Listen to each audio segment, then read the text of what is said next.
Un feliz y maravilloso día para todos ustedes, mis estudiantes de filosofía. Quiero empezar este encuentro académico con ustedes.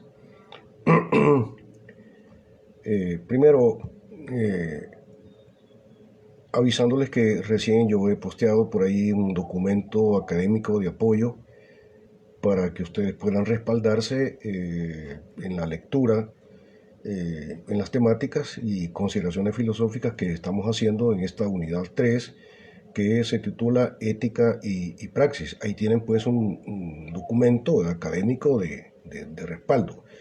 Por supuesto, obviamente, la idea es de que ustedes vayan leyendo el documento de apoyo y de la misma manera viendo las clases. Por supuesto, lo ideal es de que ustedes vean las clases en este momento, en vivo, como yo lo estoy haciendo. De lo contrario, de la misma manera tienen la posibilidad de ver, digamos, el video después, ya sea en mi canal cultural o en mi cuenta de Facebook. Eso es lo primero. Entonces, ahí lo que yo les indicaría, pidiéndoles amablemente que bajen ese documento de apoyo, documento académico de apoyo, y puedan ustedes leerlo.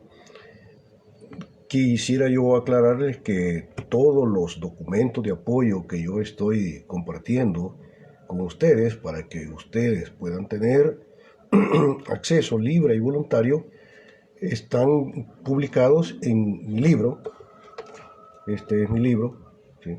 Iniciación a la praxis de la filosofía. Este es el libro ya publicado en la editorial universitaria de la Universidad de El Salvador. Está ahí, este es mi documento de respaldo, de que este es mi documento de apoyo con el que yo trabajo. Entonces, todo lo que yo estoy compartiendo con ustedes se encuentra pues en este documento de apoyo, ¿verdad? Este es mi libro.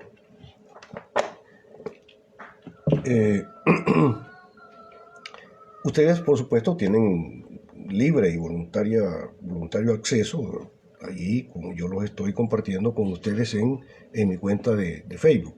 La idea es de que usted lo baje, pues, y lo pueda leer, consultar, fundamentar algunas dudas o algunas propuestas académicas, ¿verdad?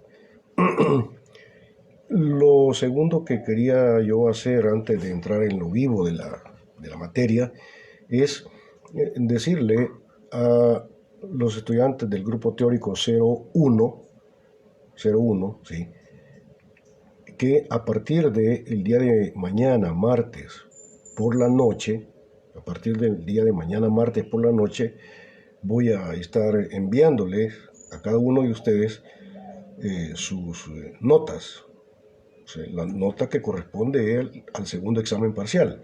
A partir del día de mañana, martes, por la noche, yo voy a estarle mandando sus notas a cada uno a su correo institucional. Así que, por favor, un poco de paciencia. El día de mañana vamos a iniciar con esto. Y dicho lo cual, vamos el día de hoy a tratar de enfrentar en una forma crítica por lo menos 4 intentos de fundamentación de la ética.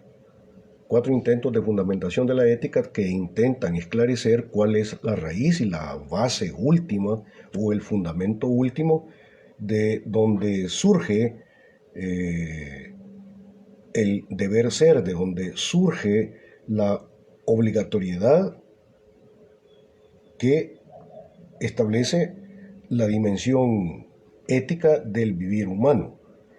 ¿Cuál es la base última, el fundamento último de esa obligatoriedad que nos plantea la necesidad y la forzosidad de vivir según el deber ser? ¿Sí? Estoy hablando aquí de cuál es la base o la razón última de la dimensión normativa del vivir humano. ¿De dónde viene esa dimensión normativa? Entonces vamos a compartir con ustedes por lo menos 4 intentos. El primer intento se refiere a el intento de fundamentación de la ética apelando a la naturaleza de las cosas, El segundo sería el intento de la fundamentación de la ética, ya no tanto en apelación a lo que a la supuesta naturaleza de las cosas, sino más bien al intento de fundamentar la ética desde la ciencia, ¿sí? Es la idea de que el deber ser de la praxis ética del hombre lo establece las ciencias, lo que la ciencia dice, ¿sí? Entonces, básicamente en este segundo intento, el planteamiento fundamental va a ser de que la praxis moral del hombre debe fundamentarse en aquello que la ciencia establece como deber ser. El tercer intento que vamos a examinar con ustedes es el esfuerzo de fundamentar la dimensión ética del vivir humano a partir de la presencia del otro, a partir de la dimensión de alteridad. En tanto que alter se va a considerar en este caso no como lo otro, sino como los otros, es decir, los demás.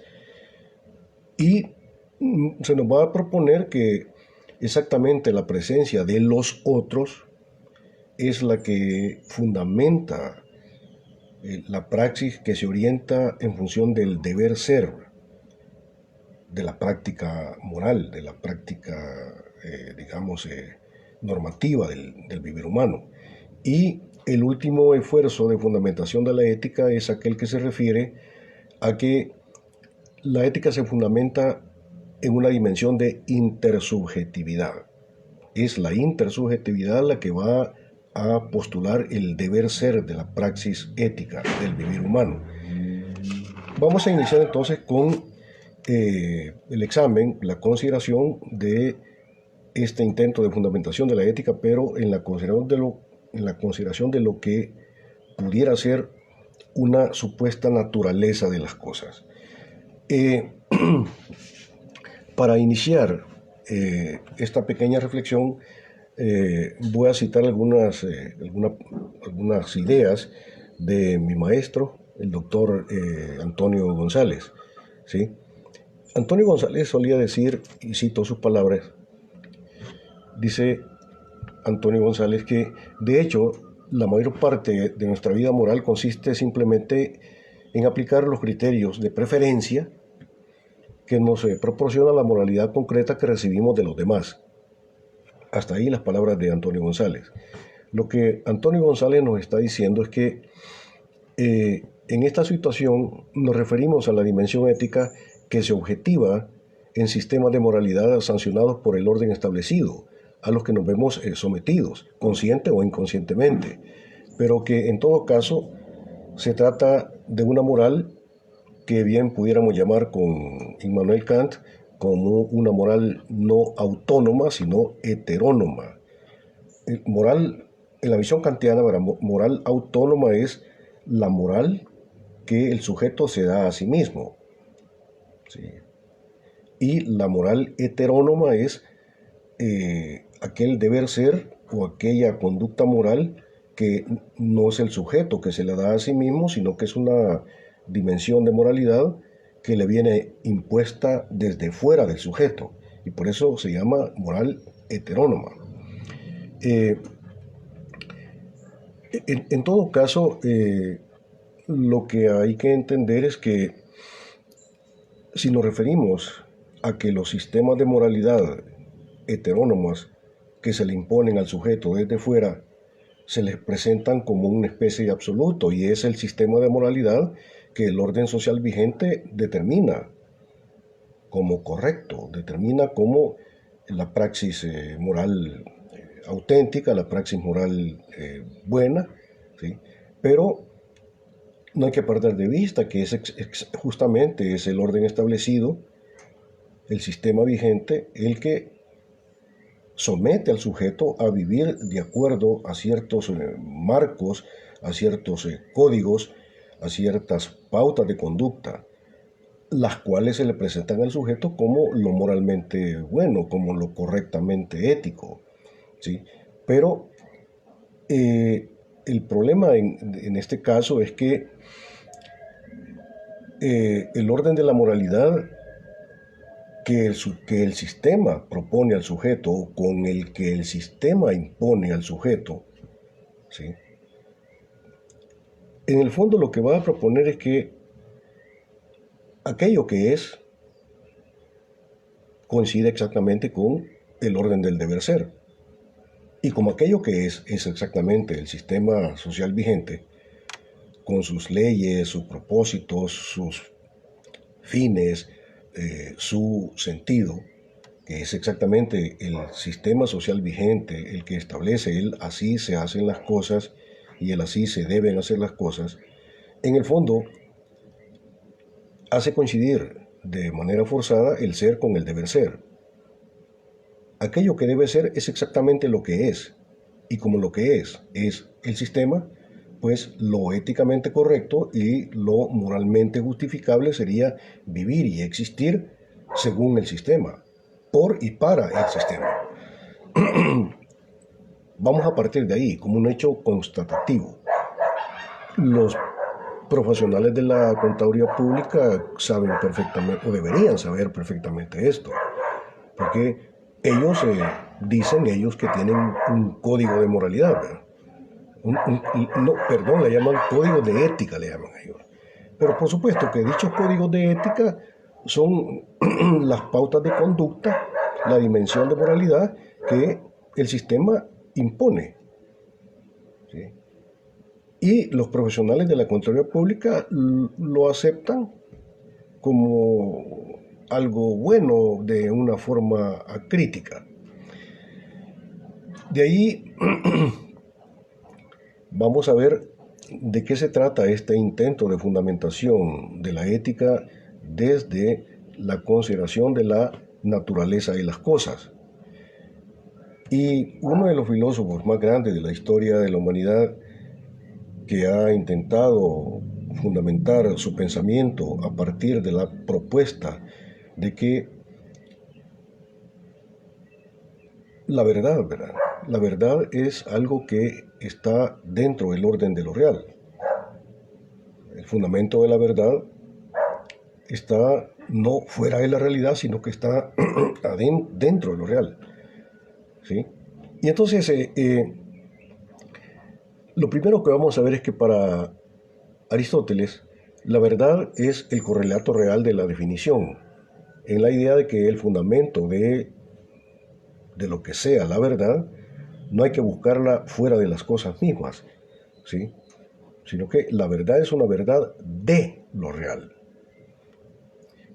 Y con esto indicaría Aristóteles que el fundamento último, tanto de la posibilidad como de la naturaleza de la verdad, habría que encontrársela justamente en el orden de lo real, más allá de las condiciones de la subjetividad. O sea, verdadero no es aquello que el sujeto se imagina que es, verdadero es aquello que es, conforme a la naturaleza misma de la realidad. Es lo real, lo que propone, lo que plantea, lo que fundamenta, lo que la verdad es.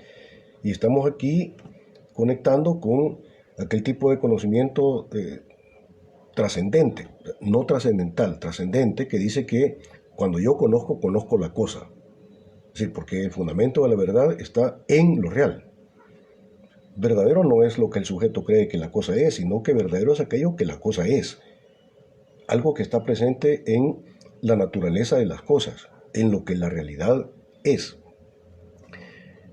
Esto sería así porque se consideraba que lo real es sustancia. El concepto de sustancia es un concepto que propone Aristóteles. Para Aristóteles, ¿verdad? Las cosas son entes en tanto que están fundadas en el ser, ¿sí? Todas las cosas son entes. Y dice Aristóteles que todas las cosas son sustancia. Y sustancia es aquello que permanece por debajo de, en la idea de que hay en la estructura de la realidad, hay en la naturaleza de las cosas como una dimensión, ¿sí? inamovible, como una dimensión absoluta e inalterable que no cambia y que por lo tanto hace que las cosas sean exactamente lo que son y tengan una identidad propia. Y entonces, en el orden de las cosas, ¿verdad? Pues hay algo que no cambia, ¿sí? Por eso es que es la idea de sustancia. Sustancia es aquello que permanece siempre idéntico a sí mismo por debajo de. ¿Por debajo de qué? Por debajo, ¿sí?, del orden de la apariencia, por debajo del orden de la mutabilidad o por el orden del cambio, ¿sí? Sustancia es aquello que no cambia por debajo del cambio de las cosas y que hace que las cosas sean justamente lo que son. Entonces, para Aristóteles, hay una dimensión de sustantividad dentro del orden de lo real. Hay, digamos, en lo real como una especie de sujeto substante que hace que las cosas se mantengan siempre siendo lo que son, más allá de las consideraciones del sujeto o más allá de la mutabilidad misma de las cosas. En tanto que se estaría planteando que el carácter cambiante de las cosas cae en el orden de lo apariencial. Aparentemente las cosas cambian, pero en realidad no cambian. Hay algo que las mantiene siempre siendo sí mismas. Y eso que hace que las cosas mantengan como una naturaleza propia, absoluta y eterna, que no va a cambiar por debajo del cambio, es exactamente la esencia de las cosas. Entonces, Aristóteles lo que está haciendo es postulando la idea de que por debajo del movimiento apariencial de las cosas hay una dimensión de sustancialidad. Hay una dimensión que hace que las cosas se mantengan siempre siendo lo que son. Hay una naturaleza de las cosas. Y esa naturaleza de las cosas es exactamente la esencia de las cosas. Pero ojo, hay en las cosas, hay en la realidad algo que no va a cambiar, que está fuera de la praxis, ¿sí?, que no depende de las consideraciones del sujeto, sino que esa esencia de las cosas, esa naturaleza de las cosas es absoluta y es eterna. Pero hay una naturaleza de las cosas. Alguien pudiera pensar que no la hay, ¿verdad? Pero Aristóteles está postulando la idea de que justamente hay una especie de naturaleza de las cosas. Y esa naturaleza de las cosas es exactamente la esencia. Por eso digo que hay en Aristóteles la postulación de una especie de condición inamovible en el orden de las cosas reales. Es decir, hay en la realidad como una condición de naturaleza que estaría fundamentando, en última instancia, lo que las cosas son verdadera y realmente. Ahora bien, si para la filosofía aristotélica lo que fundamenta en última instancia la posibilidad de la verdad se la encuentra en una condición natural de las cosas mismas, otro tanto ocurre en cuanto a la fundamentación de los principios últimos de la ética y la actividad moral. Antonio González al respecto dice lo siguiente: en el caso de la ética, estoy citando palabras de mi maestro Antonio González, en el caso de la ética, uno podría pensar que los conflictos morales, ¿sí?, se habrían de resolver apelando a determinados caracteres de la realidad humana o cósmica, pues de ello se derivaría el imperativo categórico de actuar de una forma o bien de otra forma determinada. El comportamiento moral correcto sería un comportamiento ajustado a nuestra naturaleza. Y el comportamiento moral sería exactamente lo contrario, ¿sí?, actuar contra natura, contra la naturaleza, ¿sí? Entonces, en la idea de que hay una naturaleza de las cosas, lo moralmente correcto, lo éticamente justificable sería actuar de acuerdo a la naturaleza de las cosas, si es que hay una naturaleza de las cosas. Y lo inmoral o lo éticamente injustificable sería actuar contra la naturaleza de las cosas, siempre en el supuesto de que hay una especie de naturaleza de las cosas, como dice Aristóteles. O sea, para Aristóteles ciertamente hay una especie de naturaleza de las cosas.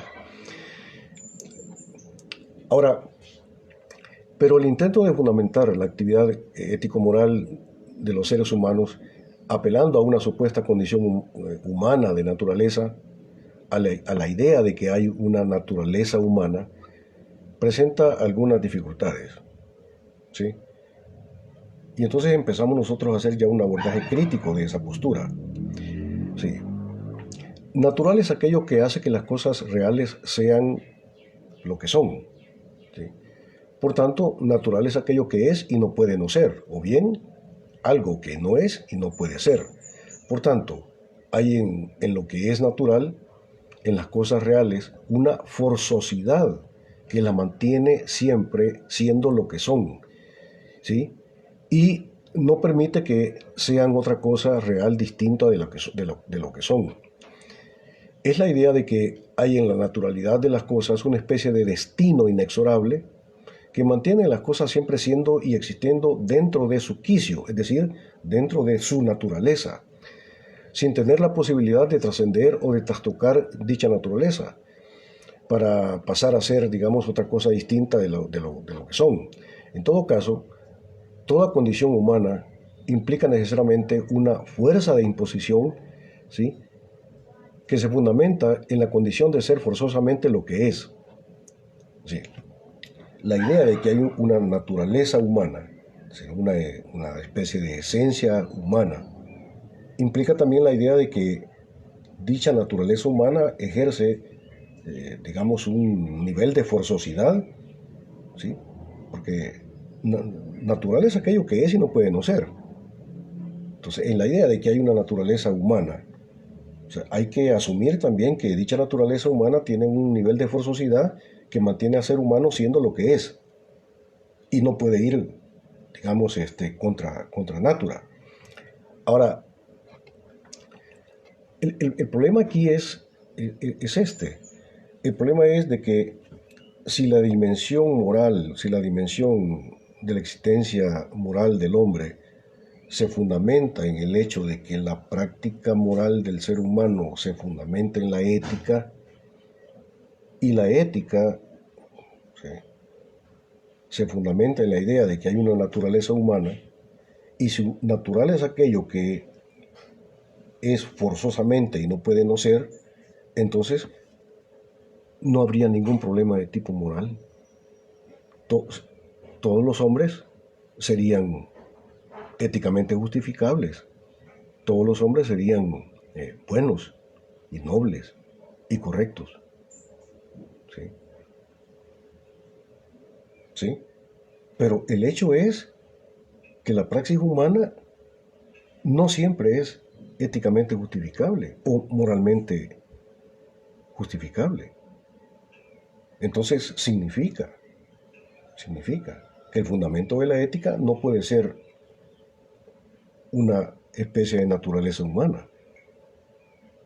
Porque si así fuera, no habrían problemas de tipo ético ni problemas de tipo moral. Porque todos estaríamos como obligados y determinados como una especie de destino a actuar de determinadas formas, más o menos como especies de zombies o robots predeterminados y preestablecidos, ¿sí? Entonces, el hecho de que haya problemas morales, el hecho de que haya problemas de apartamiento de la norma, de apartamiento del deber ser, implica también que no existe tal naturaleza humana. Entonces no se puede fundamentar la ética considerando una supuesta naturaleza de las cosas, ¿sí? Vamos a examinar ahora el segundo intento de fundamentación de la ética, pero ahora ya no basándose en la idea de una naturaleza de las cosas. Recuerden ustedes que Aristóteles va a postular que sí, hay una naturaleza de las cosas, y que esa naturaleza de las cosas es exactamente su esencia, el ser de las cosas. Aunque debo esclarecer, ¿verdad?, que en la filosofía aristotélica ser y esencia no es lo mismo, ¿sí? Ser es aquello que las cosas son y no pueden no ser. Y por tanto hay una forzosidad dentro del orden de lo real que mantiene a las cosas siendo lo que son, más allá de la actividad del sujeto y más allá de la mutabilidad, del cambio espacio-temporal. Eso es el ser. Ahora, pero la esencia para Aristóteles es aquello que era el ser. Este es el curioso concepto de esencia que tiene Aristóteles. Para él, esencia es aquello que era el ser, aquello que era. ¿Sí? ¿Recuerdan, recuerdan ustedes a Heráclito, ¿verdad? En el sentido de que todo cambia, nada permanece. Todo cambia, nada permanece. Y si todo cambia y nada permanece, ¿sí?, aún el ser cambia. Y la esencia del ser, ¿sí?, es exactamente o debe incluir la dimensión de mutabilidad. Por eso para Aristóteles la esencia es aquello que era el ser. Porque el ser está permanentemente moviéndose. Y por eso, recuerden lo que decía Heráclito, que en el proceso de conocimiento la razón siempre llega tarde al encuentro con la realidad. Y por tanto, el ser humano no puede responder a la pregunta de qué es la cosa, sino únicamente lo que la cosa fue. Y solo podemos captar los rastros o las huellas del ser. Porque a eso se refiere Aristóteles. La esencia es aquello que era el ser. Bueno, ¿sí? Ahora, veamos este segundo intento de fundamentación de la ética apelando a las ciencias. Quiero empezar trayendo a su memoria algo que dice uno de los fundadores de la sociología clásica, fundador alemán de la sociología clásica, ¿verdad? Por supuesto era sociólogo, pero en algunas cosas que dice tiene que ver con la filosofía. Y hablo de Max Weber. Max Weber, uno de los fundadores clásicos de la sociología como ciencia social, afirma que, esto cito palabras de Max Weber, una ciencia empírica no puede enseñar a nadie qué debe hacer, sino únicamente qué puede hacer. ¿Sí? Como sabemos, cualquier postulado que pretenda alcanzar el estatuto científico tiene que cumplir por lo menos dos requerimientos. Ya saben, toda proposición científica tiene que tener rigor lógico y validez universal. Ahora bien, toda ciencia procura ser objetiva, en el sentido de que sus proposiciones tienen fundamento en lo que las cosas reales son. Por tanto, no se trataría tanto de proponer las ideas que el investigador se pudiera hacer de lo que las cosas son, sino más bien decir justamente lo que las cosas son más allá de las condiciones de la subjetividad propia de quien investiga la realidad. Dicho investigador tendría que guiarse por el principio de un tipo específico de conocimiento, que es el tipo de conocimiento trascendente. Cuando yo conozco, conozco la cosa. Dicho principio establece que cuando yo conozco, conozco la cosa. Es exactamente el principio que orienta a la racionalidad instrumental. Vaya, estamos intentando de hacer una lectura crítica, una reflexión crítica sobre ese propósito de fundamentar la ética apelando a las ciencias. A lo que las ciencias son. Bien. Ahora, veamos por lo menos dos abordajes científicos que ya hemos visto antes. Lo vimos en la primera unidad, ¿verdad? ¿Sí? Que es el marco de análisis de la razón instrumental, que es exactamente el marco categorial con el cual trabaja la ciencia natural. ¿Sí?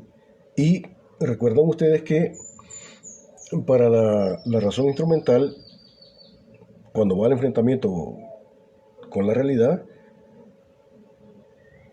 en el intento de conocer qué es la realidad, se pregunta dos cosas.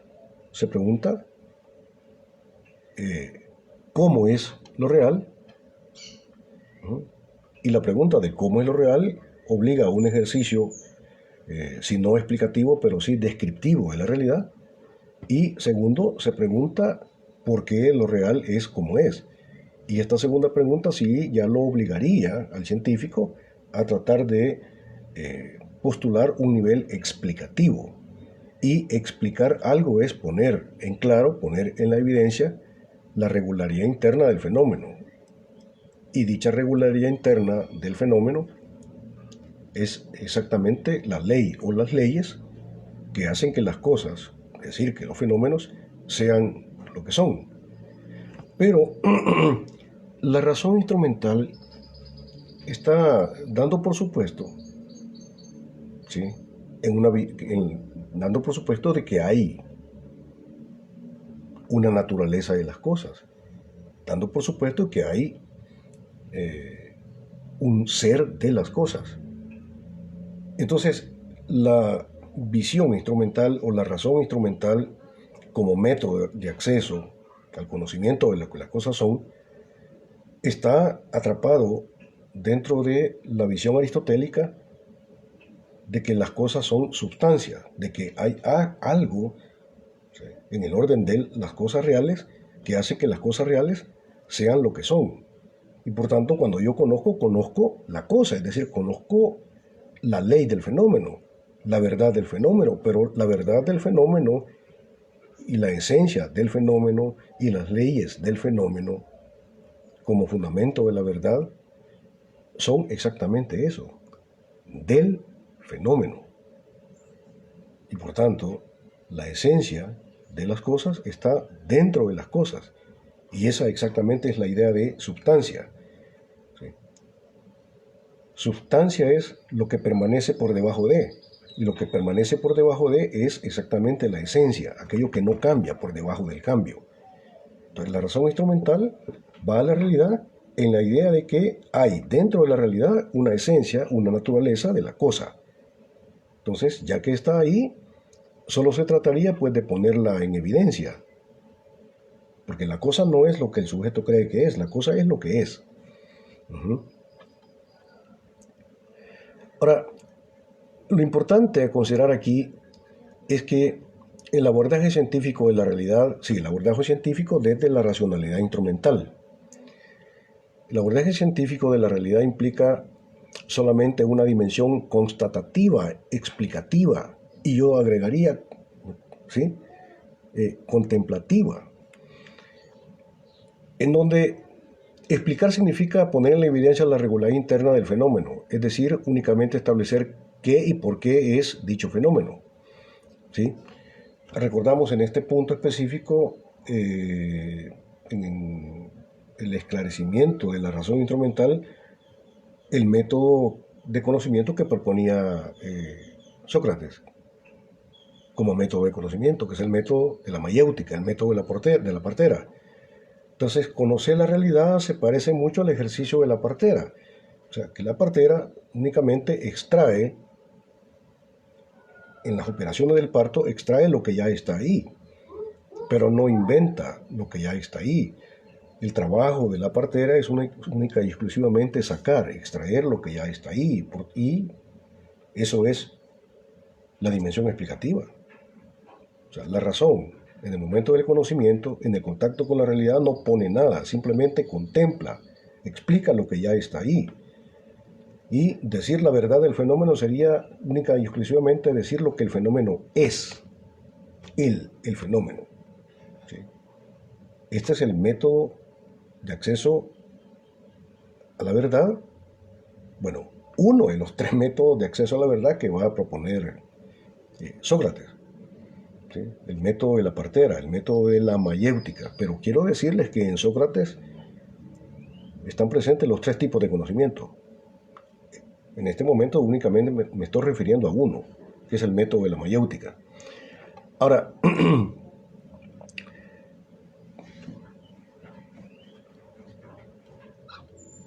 la racionalidad científica establece qué es lo que el fenómeno es. ¿Sí? En eso consiste su trabajo como ciencia, decir qué es lo que las cosas son. ¿Sí? Pero no se puede pasar, lógicamente, de proposiciones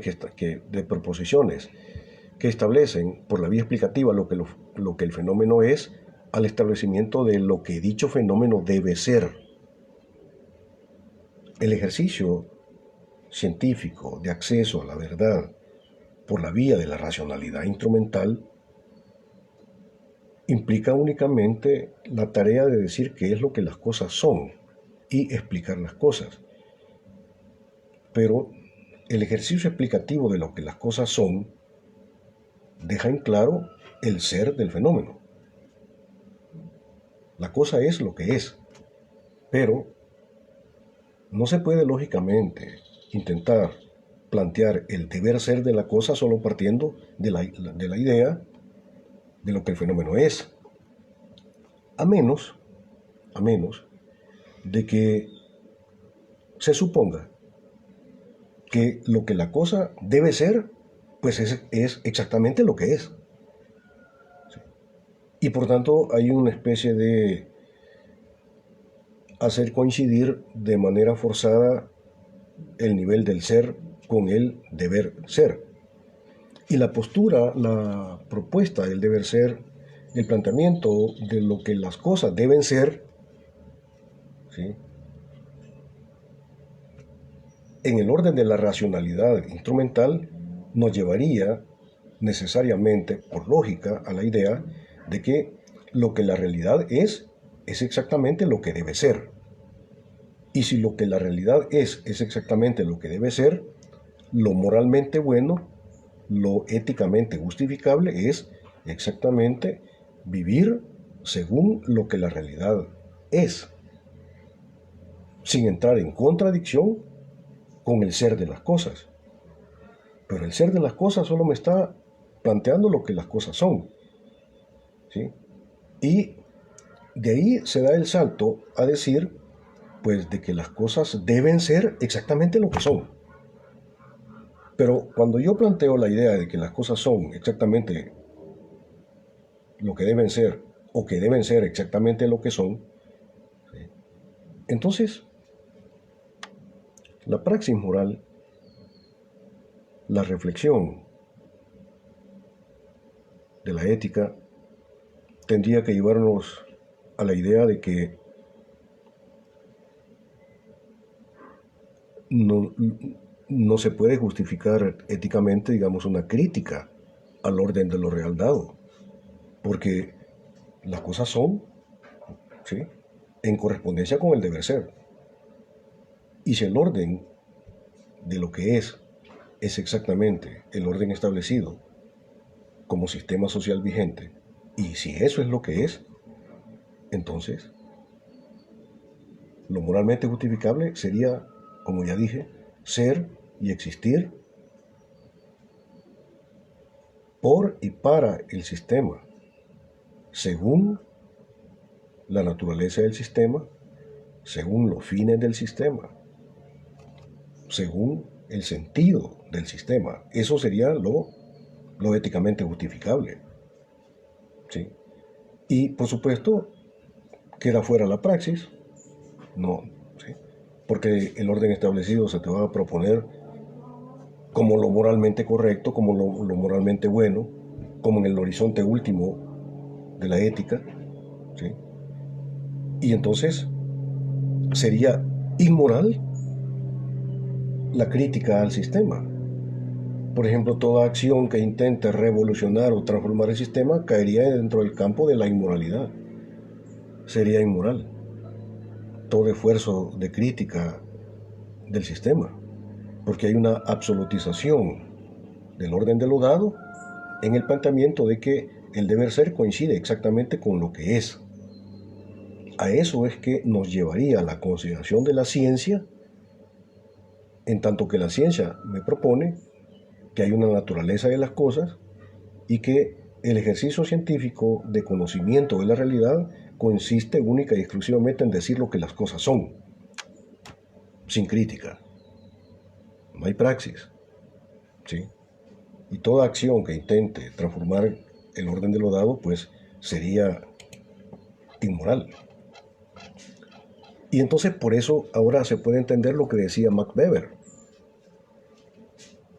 en el sentido de que una ciencia empírica como la sociología no puede decir a nadie lo que debe ser, sino únicamente lo que puede ser. En el sentido de que en la mentalidad de Max Weber, el ejercicio científico del esclarecimiento de la verdad únicamente debe quedarse en el nivel constatativo, lo que las cosas son. Y si eso es lo que las cosas son, entonces el deber ser de las cosas coincide exactamente con lo que son. Punto. No hay más. Ahora bien, la racionalidad instrumental se refiere más a la ciencia natural. Es el marco teórico analítico de la ciencia natural.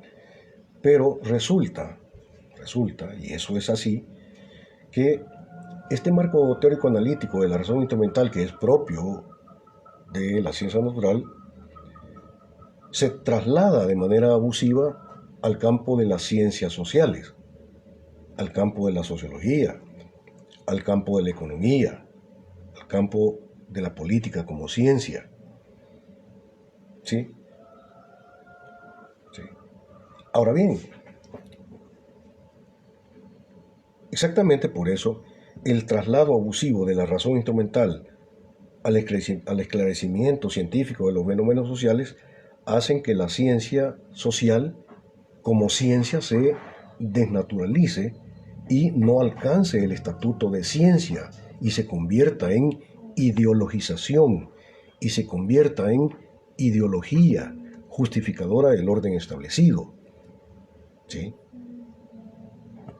Cuando la lógica instrumental o la razón instrumental se utiliza en el conocimiento de los fenómenos sociales y solo se pregunta cómo es el fenómeno y por qué es como es y se queda en un nivel meramente constatativo, entonces donde no se justifica la praxis queda afuera, en donde hay una coincidencia forzada entre el ser y el deber ser, y en donde no hay la posibilidad de crítica, en donde la capacidad prefigurativa de la razón también queda fuera, porque las cosas pues deben ser lo que son.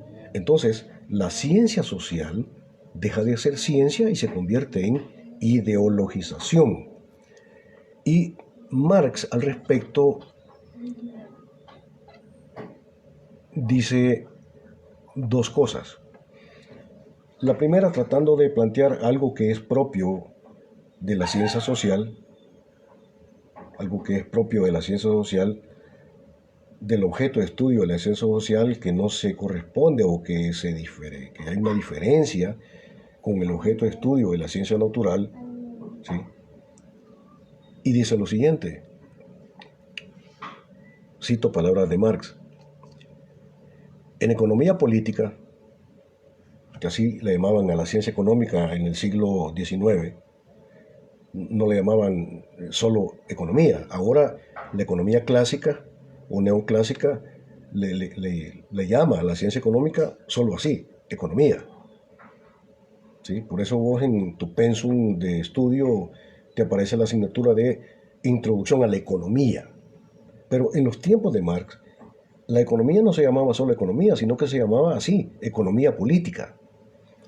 Entonces, dice Marx, en economía política, es decir, en la ciencia económica, y la economía es una ciencia social, ojo, es una ciencia social, y esto que por favor no se les olvide a los compañeros contadores ni a los compañeros administradores, ¿verdad? Que es una ciencia social, porque estudia e investiga los fenómenos de la sociedad. Un fenómeno contable es un fenómeno social, ¿sí? En economía política, la libre investigación científica tiene que luchar con enemigos que otras ciencias no conocen. O sea, la ciencia social tiene que luchar con enemigos que otras ciencias no conocen, es decir, que las ciencias naturales no conocen, no tienen ese problema. Dice Marx, el carácter especial de la materia investigada, es decir, los procesos sociales, levanta contra ella, es decir, contra la ciencia social, las pasiones más violentas, más mezquinas y más repugnantes que anidan en el pecho humano, es decir, las furias del interés privado. Lo que está diciendo Marx es que la ciencia natural no tiene que enfrentar los problemas del mundo de los intereses, el campo de los propósitos y el campo de los intereses, el campo de me conviene, no me conviene, esto va de acuerdo con mis intereses, esto no. ¿Sí? Por eso habla Marx de la furia del interés privado. En cambio, las ciencias sociales tienen que estudiar fenómenos sociales donde está presente la dimensión de los intereses, de los fines y los propósitos, de las relaciones de poder, del me conviene, no me conviene, me interesa, no me interesa. Sí, es lo primero que dice. La ciencia social tiene que enfrentar el campo de los intereses, el campo de las relaciones de poder. ¿Sí? Es lo primero que dice. Y lo segundo que dice, y en esta segunda parte es muy interesante, es muy importante que le pongamos atención, porque en este segundo planteamiento Marx va a dejar como muy en claro en qué consiste el carácter burgués, en qué consiste el carácter ideológico de la ciencia social. Cuando la ciencia social deja de ser ciencia y se convierte en ideologización. Y deja en claro por qué la ciencia social se convierte en ideologización. Dice Marx lo siguiente: la economía política, cuando es burguesa, es decir, cuando es ideología, cuando es ideologización, la economía política cuando es burguesa, es decir, cuando ve en el orden capitalista, no una fase históricamente transitoria de desarrollo, sino una forma absoluta y definitiva de la producción social. Solo puede mantener su rango de ciencia mientras la lucha de clases permanece latente o se trasluce simplemente en manifestaciones aisladas. ¿En qué consiste el carácter burgués del análisis social de la ciencia adulterada y que deja de ser ciencia y pasa a ser ideologización? ¿En qué consiste?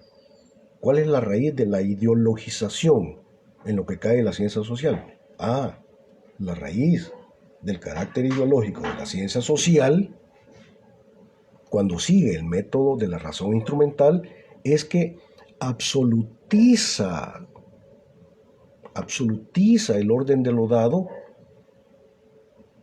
como un destino, como algo que está fuera de la praxis y como algo que no puede ser transformado, ni cuestionado, ni criticado. En ese momento, cuando hay una absolutización del orden de lo dado, que deja de lado la praxis, ¿sí?, en donde el sistema se me presenta como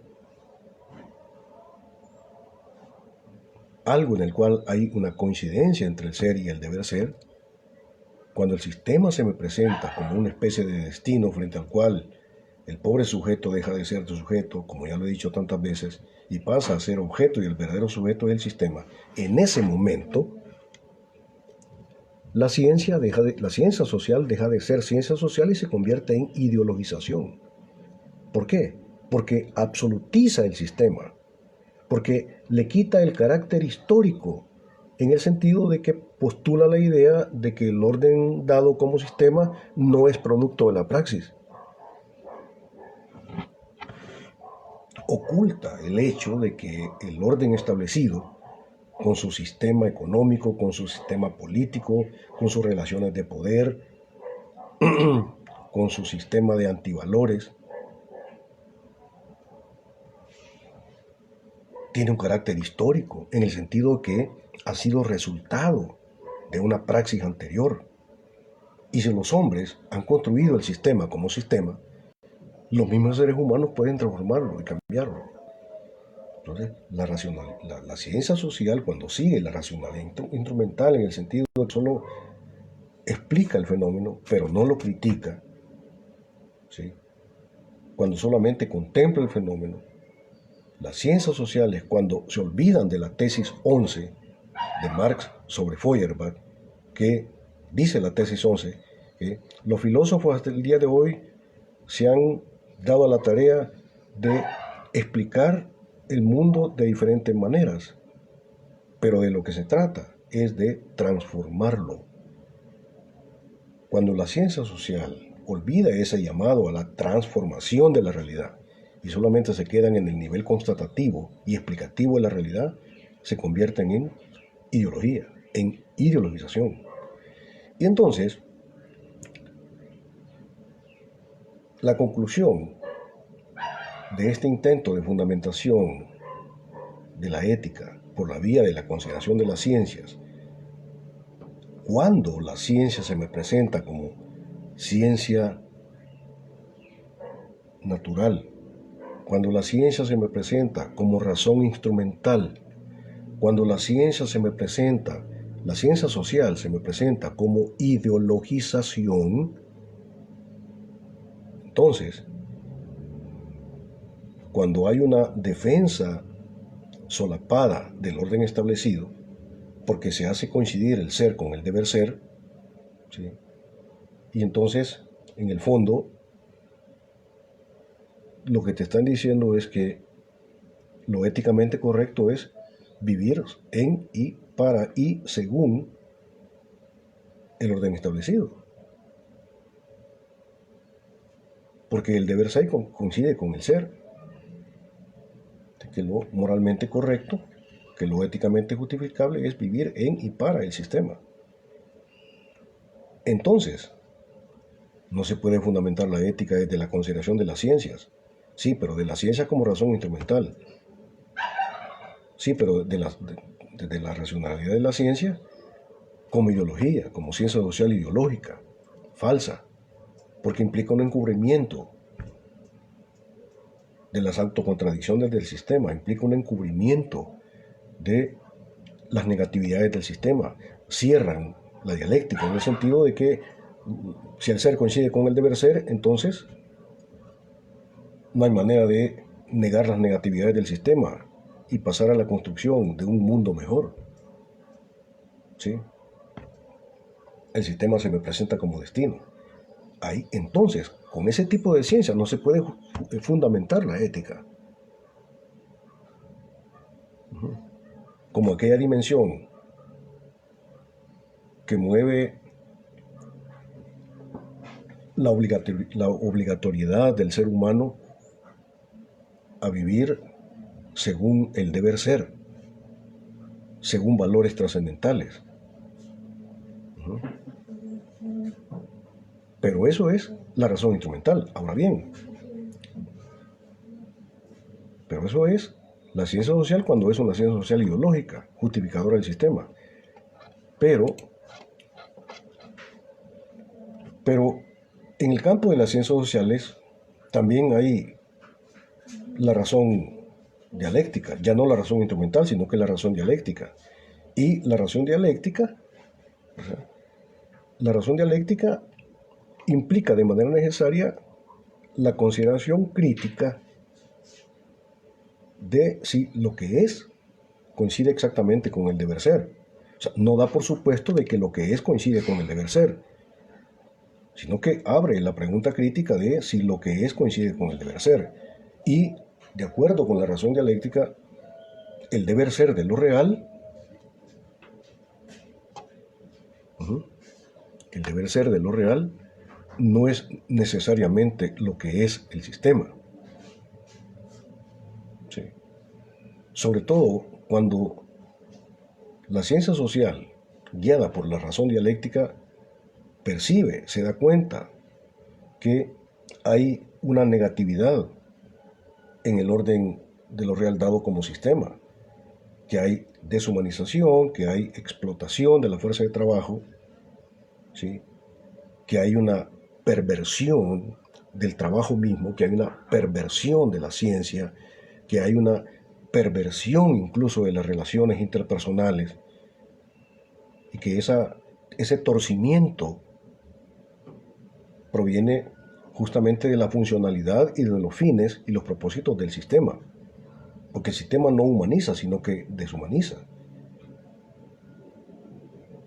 Cuando la razón dialéctica se da cuenta que el orden capitalista, que es el orden de lo dado, aniquila las dos fuentes fundamentales de toda riqueza, que es el ser humano y la naturaleza, entonces,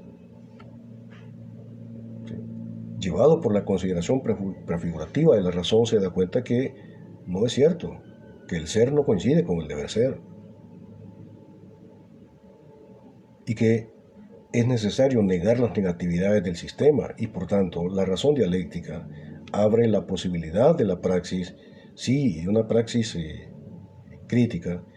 La razón dialéctica abre la postulación de un futuro que no coincide con el deber ser, sino que es un futuro, ¿sí?, que parte exactamente de las posibilidades que abre el orden de lo dado para construir un mundo mejor. Hay que entender que el orden de lo dado como sistema cierra posibilidades, pero también abre posibilidades. Y por eso la dialéctica nos llama a la negación de la negación. Pero la negación de la negación implica también la consideración de las posibilidades que están abiertas dentro del orden de lo dado. El orden de lo dado es el sistema capitalista. Pero para que pueda haber negación de la negación, se necesita de que existan realmente los sujetos sociales que van a realizar, es decir, hacer real la negación de la negación. ¿Y cuál es ese sujeto revolucionario que va a hacer posible el proceso de negación de la negación? Pues la clase trabajadora, la clase obrera, urbana y rural, la clase obrera. Ajá, muy bien. ¿Y dónde surge la clase obrera como clase? ¿Dónde surge el trabajador asalariado? En el sistema capitalista. Lo que les estoy diciendo es que el mismo sistema capitalista genera las condiciones de posibilidad para poder realizar la negación de la negación, porque ahí se crean los sujetos sociales como clase revolucionaria que va a hacer posible esa negación de la negación y construir la dictadura del proletariado. El orden de lo dado cierra posibilidades, pero abre posibilidades. Estamos tratando de valorar acá, digamos, aprender un poco, de captar un poco la categoría de posibilidad. La categoría de posibilidad, ¿verdad?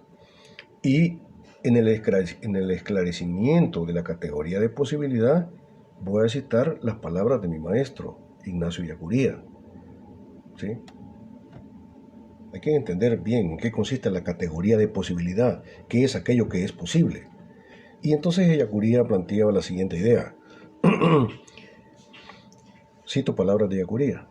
Posibilidad no es aquello que no es imposible, ni siquiera aquello que es positivamente posible, sino aquello que posibilita.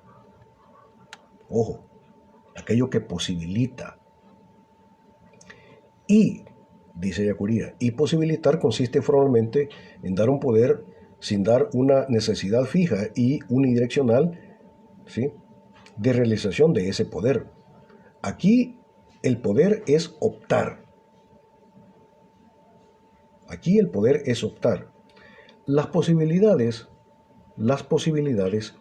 no dan el poder para optar, pero sí dan el poder optar.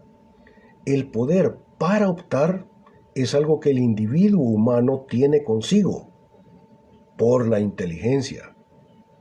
Pero para poder optar con ese poder de opción se requieren estrictas posibilidades posibilitantes.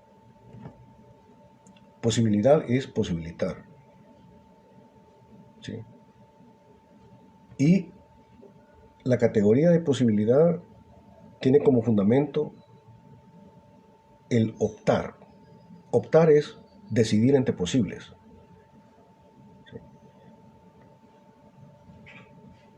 Pero el ser humano tiene un poder de opción, una capacidad optativa que le viene dado por la inteligencia. Eso lo vamos a ver un poco después, en otra clase. El fundamento del poder de opción que el ser humano tiene le viene dado por lo que la inteligencia es. Sí. En ese sentido, todos los seres humanos tenemos ese poder, el poder de opción. Pero para realizar ese poder de opción que te viene dado por la inteligencia, para realizar ese poder se necesitan de posibilidades posibilitantes. Por ejemplo,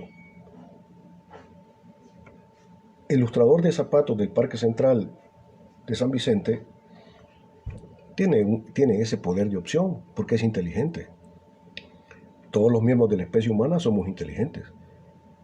Si no fuéramos inteligentes, pues no seríamos miembros de la especie humana, seríamos puros animales. Pero todos somos inteligentes y en eso todos somos iguales. Pero inteligencia no es lo mismo que razón. La razón es capacidad de pensamiento abstracto. Esa es la razón. Inteligencia es capacidad de captar las cosas como realidades. Entonces, todos los miembros de la especie humana tenemos la capacidad de captar las cosas como realidades. Eso lo voy a explicar en otra clase. Pero no todos somos igualmente racionales. Allí sí se establecen las diferencias. El ilustrador de zapatos del Parque Central es inteligente y por tanto tiene un poder de opción. Pero yo pregunto, ese pobre cipote que ilustra zapatos en el Parque Central tiene la posibilitante real de poder optar por un doctorado en medicina en la Universidad de El Salvador. ¿Sí? Tiene el poder de optar, tiene las posibilidades posibilitantes que le permitan estudiar física cuántica. No. ¿Por qué? ¿Por qué no tiene las posibilidades posibilitantes para realizar ese poder de opción? Bueno, el pobre cipote que ilustra zapatos en el Parque Central de Hilo Vasco, probablemente él quisiera ser ingeniero, contador, administrador de empresas. Y pueda que tenga todas las capacidades intelectuales para hacerlo, toda la racionalidad para poderlo hacer, incluso más que cualquiera de nosotros pudiera darse el caso, pero no tiene las condiciones económicas, por ejemplo, ¿sí?, para poder optar por eso. Por eso dice Yacuría, ¿sí?, que hay un poder de opción que todos tenemos, pero para poder realizar ese poder de opción necesitamos contar con posibilidades posibilitantes. Y la categoría de posibilidad no solamente tiene que ver con las condiciones de realización de determinadas opciones. Posible no es solo aquello que es materialmente concretable, sino que posible es aquello que, aunque en un momento determinado no tenga las condiciones para ser concretable, pero hay que crearle las condiciones para que pueda llegar a ser posible. Por eso, para Yacuría, posibilidad es posibilitación, es la generación, la creación de las condiciones de posibilidad para que aquello que en este momento no es posible, como la revolución proletaria salvadoreña, en este momento no es posible. Pero hay que crear las condiciones para que eso que no es posible, pero que debe ser, sea posible. Y debe ser, porque solo el proceso de lucha revolucionaria puede negar la negatividad del sistema y poder abrir la posibilidad de construir un mundo mejor como dictadura del proletariado o como socialismo científico. En este momento yo le puedo decir con claridad, querido estudiante, no hay ningún país, ninguna sociedad, ninguno que sea socialista. Ninguno. No existe. El socialismo en el siglo XXI, paja, no existe. Cuba es socialista, tampoco, no es socialista. A lo más que llega Cuba es a ser un capitalismo de Estado. Punto. Pero socialismo, dictadura del proletariado, no la hay. La hubo en momentos históricos, pero ya no la hay. ¿De acuerdo? Ahora, la razón dialéctica, que implica necesariamente el cuestionamiento del orden dado, y se da cuenta que el orden dado no coincide con el deber ser, entonces, desde la óptica de la razón dialéctica, la ciencia social puede ser ciencia y dejar de ser ideología. Uno. Dos, desde la óptica de la razón dialéctica, exactamente como praxis revolucionaria de la clase revolucionaria, que es la clase trabajadora, puede haber fundamentación de la ética, porque puede haber la postulación de un deber ser que no coincide con lo que es, sino que lanza la praxis, ¿sí?, hacia aquello que no es, pero que debe ser y puede ser, que es un mundo mejor. No hay cierre de la dialéctica. Entonces, desde la ciencia como razón dialéctica puede haber fundamentación de la ética y de la acción moral. Puede haber fundamentación. Voy a dejarlo hasta este momento. Quedaría pendiente para la próxima sesión el intento de fundamentación de la ética a partir de la presencia del otro o de los otros, y el intento de fundamentación de la ética a partir de la consideración de la intersubjetividad. ¿Sí? Ya hemos visto el intento de fundamentación de la ética desde la naturaleza de las cosas, y también el intento de fundamentación desde las ciencias. Y hemos visto que la ética no se puede fundamentar desde la razón instrumental. La ciencia no se puede, la ética no se puede fundamentar desde la ciencia social, que deja de ser ciencia y se convierte en ideología. Pero que sí, la ética puede fundamentarse desde la razón dialéctica, ¿sí?, que implica la crítica permanente por ver si lo que es coincide con el deber ser. Y entonces se da cuenta que el orden de lo dado es de tal manera que niega y aniquila al sujeto, aliena al sujeto, mata al sujeto, pervierte, todo lo pervierte. Dejémoslo hasta acá. Pasen ustedes un muy feliz día.